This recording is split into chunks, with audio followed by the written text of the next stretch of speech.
Welcome to another edition of Market Overtime. I'm Diane King Hall. Cost of living expenses have crept higher as inflation impacts all parts of the economy, although there's been cooling recently. But to understand inflation's ripple effects further, let's welcome in our esteemed guest, Steve Forbes, Chairman and Editor-in-Chief, Forbes Media. He's also the co-author of Inflation, What It Is, Why It's Bad, and How to Fix It. Steve, thank you so much for joining us today. Diane, good to be with you. Thank you. All right, so we know there is a new edition. There's an update on this coming out. Yes. So tell us what is new in this edition. What we do in the forward is emphasize a couple of points. One is the distinction between two kinds of inflation that our policymakers don't seem to understand: monetary and non-monetary. Non-monetary is when, for example, you shut down the economy, as we did during COVID. That raises prices. Nothing the Fed can do about that. Monetary inflation, which is reducing the value of the currency, usually by creating too much of it, that the Fed can do. Another thing we hit is this strange idea of that the way you cure inflation is by depressing the economy. So we have this constant debate. Gee, if the Fed cuts interest rates, will the economy get too vigorous and bring back inflation? It's nonsense. As we point out in the book, make it very clear. If you stabilize the value of the dollar, you've conquered inflation. That's the definition of inflation, is lowering the value of a currency, usually by printing too much of it. So there's all this talk this year about the Fed's path with regard to rates.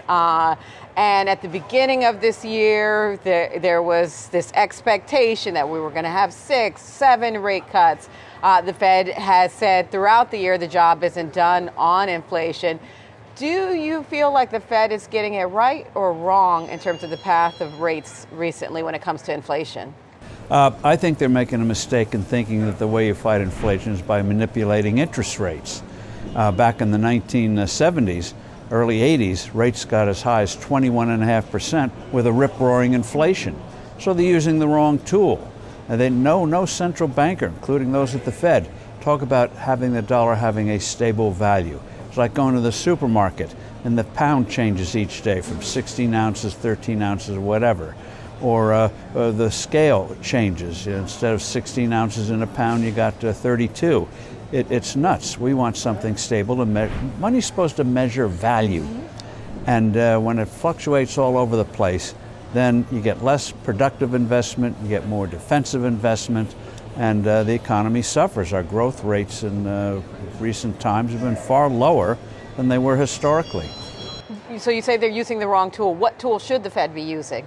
What the Fed should be using is looking at how do we keep the dollar stable in value. You look at commodity prices, you look at the gold price, and then you adjust the money supply. Interest rates will take care of themselves. Interest is like renting. You rent an apartment, you rent the money, you pay interest. That's the rent. And so manipulating that distorts the market. It doesn't enhance the market. Speaking of rent, one of the hotter pieces of inflation has been shelter costs. And even though we saw some cooling with CPI, we'll talk about PCE in a moment because we know that's the Fed's preferred gauge. But when it comes to everyday Americans, they pay the most attention to CPI, right? Because that affects their pocketbook the most, whether they're paying for gas, shelter, etc. Right. Shelter has been one of the hottest components when we, even though there was some month-over-month cooling, on a year-over-year basis, shelter was still high. Is the overall CPI metric or the inputs antiquated in terms of what inputs are used to measure CPI? Well, the theologians can argue how much weight you should put in apartments or homes or stuff like that. But what they leave out, and Larry Summers, former Secretary of Treasury under Bill Clinton, pointed out, since the early 1980s, they leave out interest costs. So the interest you pay on a mortgage, they don't count as a cost of living. Interest you pay on buying a car, or interest you pay on a credit card. And Summers and a couple of economists figured out that the real high of inflation a couple of years ago wasn't 9%, it was 18%. When you include interest costs. You still have to pay them, even if the CPI says it's not a cost of living. And recently, instead of 3%, it's about 7%. And that's why you get in the polls, even though we're told, oh, things are better, people don't really feel it because they get those monthly bills and wham. So Earlier you talked about kind of the Fed and maybe missing the mark in some respects, but you talked about the high inflation levels that we saw a couple years ago. And some of that had to do with some corporations, and you heard it on earnings calls. We called it just because inflation. They would raise prices just because they could, and they would raise them until the consumer would say no more. How do you balance, kind of the thinking of like the corporate goal for raising prices and seeking profit versus the everyman looking for lower prices? Well, companies, businesses respond to costs. When your costs go up, you got to figure out, do we eat it? Do we pass it on? Do we put less chips in the bag? Prices go up anyway. And so the government's always looking for a scapegoat, the greedy grocery store, the greedy gas station, and the like. We point out in the book, this has been true for a couple thousand years. Back in Roman times, they blamed Christians for inflation. Good for the lions, but didn't conquer the inflation. In medieval times, they blamed witches. They thought they were the cause of the higher prices. In the early 1920s, it was in Germany when they had the hyperinflation, was Jewish merchants and bankers. So today it's the usual greedy corporations, greedy unions, greedy this, greedy that. They never blame the true cause, bad government policy. Okay, bad government policy is what you say.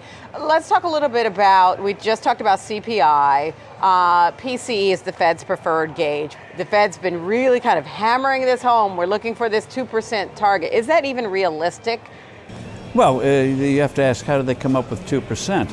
The answer is they picked it out of thin air. It started amazingly in New Zealand with a central bank headed by a former fisherman. Came up with the idea, what do we target? We don't have gold anymore. So they figured, 2%, that sounds nice.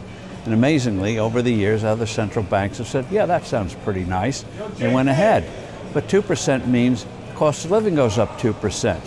So if you're making $50,000 or $60,000 a year and your cost of living goes up 2%, Fed may think that's great, but that's an extra $1,000 out of your pocket.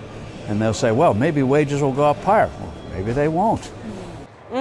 Okay, great point. You just also brought up some moves by central banks and cues from central banks, and that's a historic basis. When we think about it in the context of today, some central banks have started to cut rates. Should the Fed be taking more cues from abroad now? What the Fed should do is, instead of taking cues, set the cues by saying, we want a stable value in a currency. It's the only time proven away that you conquer monetary inflation. Non-monetary, it's out of there. They should say it's out of our hands. If you have a clogged port, we can't do anything about it. You put on a sales tax, raises prices, we can't do anything about it. But the monetary side will keep a stable value. If they just announce it, you would see a big good thing. And another thing they should do, it sounds a little esoteric, is stop buying so much short-term debt. That interest rates should not be higher than long rates, which hurts small businesses. That's why you go for a car loan. You're talking about 10 or 13% instead of 5 or 6 that you had in the past. They should buy more longer-term bonds. Speaking of debt, let's broaden this conversation out a little bit, because the CBO put out a prediction this week about the path that the government is on with regard to the deficit. And it seems pretty unsustainable. What is your view on the path of the government when it comes to managing, just the tax and spend policies? What we have to avoid is what you might call the root canal theory of dealing with entitlements, which is like Social Security. Let's raise the retirement age to 95. That'll solve the problem. So get off of that. The amazing thing is, if you take the numbers and go back, instead of the 2% they assume in growth, go back to our historic rates of 3.5%, a lot of those problems go away. Gives you time to deal with the entitlements. And what they should do ultimately for Social Security, for younger people, is have a portion of their payroll tax go to their own personal retirement account. Proper regulations and all that kind of thing. And they will end up with 3 to 5 times more in benefits, even if they don't go in the stock market. they'll do twice as well with that than what Social Security can pay. So they're constructive measures that can be taken.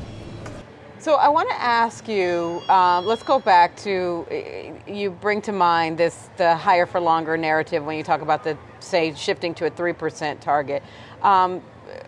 What do you make of that, kind of theme that we've been dealing with? And it's been long, like this last mile of inflation has been far longer than I think many people anticipated. Yeah, instead of a rate cut a week, we're now looking at a rate cut a year. Yes, exactly. And some voices are saying, if that this year, what's the consequence if there's just one this year that you see, especially when you think about inflation? Puts an unnecessary barrier on the economy. Again, they should not be focused on using interest rates. They should say that's between borrower and lender. And say we want a stable dollar where interest rates go, who knows? But I guarantee you, it'll be a lot more constructive policy than trying to think that interest rates, through manipulating rates, you can control the economy.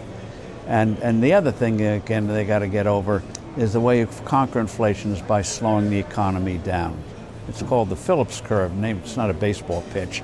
It's named after a New Zealand economist. Again, New Zealand comes up with these strange things. That the way you fight inflation is by depressing the economy. Wow. But New Zealand has some great scenery. Interesting. Even if they're economists. I want to ask you, okay, so our audience tends to be pretty sophisticated viewers, but every now and then less savvy investor tunes in. So one of the things I noticed in some of the commentary around the original edition of your book, for people liked it, first of all, it's one thing I consistently noticed. When you talked about what it is, how are you defining what inflation is to the everyday Main Street person? What it is there are two sources of rising prices. One is if you get a natural disaster, that's going to raise prices. You get a war, that's going to raise prices. You shut the economy down as we did with COVID, so people can't make things, and you print a lot of money. That'll cause inflation. The other kind of inflation is monetary, where the Fed creates too much money, printing too much money. And when you lower the value of the dollar, guess what? It buys less. And inflation is a hidden tax. It's a hidden sales tax. So when you buy something, you're not just buying the product, you're also paying for that hidden tax. So we're going to bookmark that second piece. But with the higher prices for corporations, why would they not want that? Because eventually it reduces the real value in most companies of their earnings. They have to pay people more. Prices are going up, so do they hedge on that? Do they build up inventory in anticipation of even higher prices, which is what happened in the 70s? And then when you finally conquer inflation, which eventually they get around to, you get huge readjustments. In the 1970s, oil went from $3 a barrel to almost $40 a barrel. People thought, it's like a virus, and they thought, gee, we must be running out of oil. Prices going up. Sure. No, it was the dollar weakening. And when inflation was conquered in the early 80s, and oil went down, crashed down to 10, finally stabilized at $20, a lot of investment made on the basis of rising price of oil. You had Texas went into a virtual depression. Ag prices collapsed, so you had huge farm seizures by mortgage bankers. It was a tough time. So it's like a virus. Price is supposed to tell you what's dear, what something is worth. But if it's telling you a lie, then you make decisions based on faulty information. I was around in the 80s, but too young to know what was going on. I'm just floored by the level that you said, because when you think about where oil is today compared to like that historic level, you just said $10 to $20 a barrel? Yes, that stabilized is wild. at 20, and it stayed there until the early 2000s. Then we started to undermine the value of the dollar again. Peaked in 2008 at $100 a barrel. Went down, now it's up again, it's about $80, and people feel it might go up again. So when you have that kind of volatility, not based on supply and demand, but based on what the government is doing, makes it hard to make good decisions. Speaking of decisions, you say that the Fed should move the needle in terms of that 2% target. Maybe they need to change the handle to a 3. Or just no more target. Oh, interesting. How would they measure success? They would measure success by how stable is the dollar against, say, gold. How many is the dollar stable against a basket of commodities? That'll tell you if you're printing too much or too little money. We go into that in the book, very clear language. So that way, get away from inflation targets, because as you alluded to, they have different measures of inflation. You know, pick your measure. Do you have a preferred measure that you like to track? All of them and none of them. Okay, so then I think it's interesting. Camp. Is there? But you know, this idea, well, don't include energy and food because it's volatile. Well, no kidding. But that doesn't mean you still don't pay for food when you go to the market, that it's volatile, so let's leave it out. Oh, food is free? No, it is not. So stop this stuff. All right, talk to me more about your view about measuring it against the gold standard. Why? Well, we won't have a formal gold standard because they wouldn't know how to do it, but we had one for 180 years, and other than wars and the like, we never had inflation. And we had the highest historic growth rates in human history. For a variety of faulty ideological reasons, they dumped it in the 70s, and our average growth rate has gone down since then. So you can't peg it the way they did in the past. They wouldn't know how to manage it. But you look at it. Is it starting to move up? Well, that starts to, yellow light starts to flash, red light starts to flash, or is it moving down? And so even before COVID, you could see these prices and broad-based commodity indexes, because commodities are cash markets, so they're pretty sensitive. And you started them noticing going up. That was a sign the Fed was making a mistake.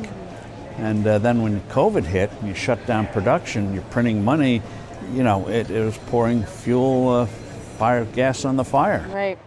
Let me ask you, because this is election year, there's concern that the Fed can't even really move more than once now because, you know, the timing of the next meetings, September, yeah, they'll be November, accused, are you trying December. to rig the election? Yes. But I've noticed in the past, for instance, with Fed Chair Jay Powell, he seems to be pretty agnostic when it comes to, politically speaking. Do you think, what's your view on how this being an election year affects the decisions that the Fed can make? Well, I think they're kind of surprised that they weren't able earlier in the year where they could escape the political charge. And so now they're in a kind of a pickle. Do they do a special meeting next month before the conventions and get it done then? Do they wait till September? Well, that's in the middle of the campaign. You're going to get some broad fire then unless there's an emergency. So that means you kind of got to do it after the election, kind of very late in the year. So you may get now, instead of 6, you're down to 1, but it may be at the tail end of the year, so it's not going to do much effect of 2024. But what he should do but won't do, even though I've sent him a free copy of this book, is to say we're looking at different metric, stable value for the dollar, and leave interest rates alone. I was going to ask if you had given your message directly. Now I have my answer to that. Okay, so I got to ask you in terms of the state of the economy now. The economy has been holding up pretty well. There have been some kind of cracks in the armor recently. We're seeing some metrics showing some slowing, especially when you think about the consumer and even some of the earnings that we've seen in the last earnings cycle, especially these consumer-facing companies. Are you at all worried about the economy, especially when you have the benefit of the historic knowledge that you have? Well, it shows the basic resilience of the U.S. economy. Despite all the abuses we put on it, it still managed to move ahead. But what is worrisome, as you alluded to, is consumer spending is not what it should be, and business investment's not quite what it should be, and a lot of it's been pump primed by government spending. So I'd like a sounder basis. If they're talking about tax cuts, deregulation, then I'd say, okay, we're going to do better. And the other thing, which none of us can control, is what's going to happen overseas. China's getting very aggressive, not just against Taiwan, but against the Philippines. Iran, they're trying to shut down waterways successfully. So who knows what crisis may explode there.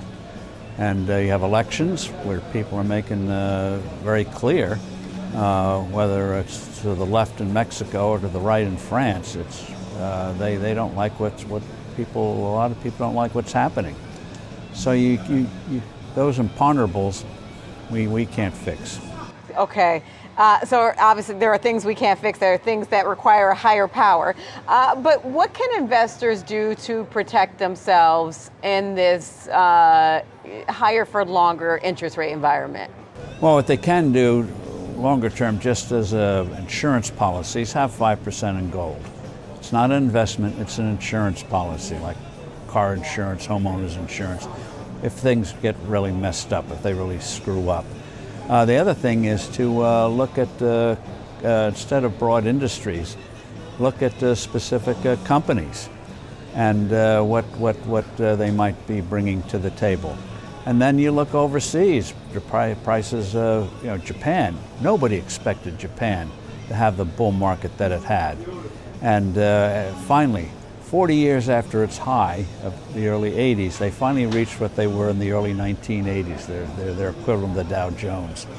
So you have to look at, country may be in trouble, but has it been, the stock prices hit too much? Too much. Yeah, it's like when you think about Japan, for instance, it's like stick around long enough and you'll see lots of things. And in Japan, which makes it, companies there may be doing well. Japan's beginning to deregulate finally, seriously. Is their national debt proportionally is twice our own. And they're still suppressing interest rates. We're talking about a 10-year at 4.25 or whatever. Japan, it's 1%. That was up from 0.1% a year ago.